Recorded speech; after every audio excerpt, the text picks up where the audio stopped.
আমরা জিতবো সেই ভয়ে তারা নির্বাচন করতে দেবে না। এই নির্বাচন করুক, কতদিন টিকে থাকে দেখবো আমরা। এক মাঘে শীত যায় না। আওয়ামী লীগের কোনো নেতাকর্মী ভোট দেবে না, যতই আমার বিরুদ্ধে বদনাম দিই, যতই আমাকে মৃত্যুদণ্ড দিই। আওয়ামী লীগ যদি ইলেকশনে অংশগ্রহণ করে, জনগণ আওয়ামী লীগকেই ভোট দেবে। যেহেতু নৌকা নাই ব্যালটে, নৌকা নাই, ব্যালটে ভোটও দেবে না। আওয়ামী লীগের কোনো নেতাকর্মী ভোট দেবে না। আমরা ভোট দেবো কোথায়?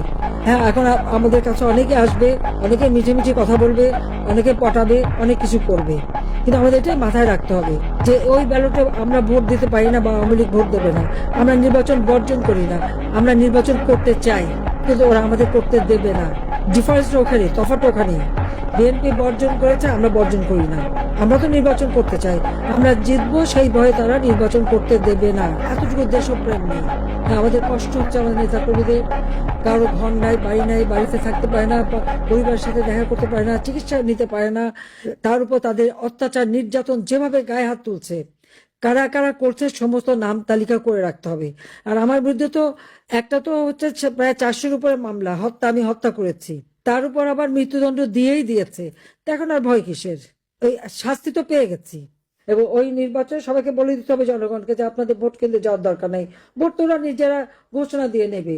তারপরে তাদের নির্বাচনের কি হয় সেটা আমরা দেখব। এরপরে সরকার গঠন কারা করে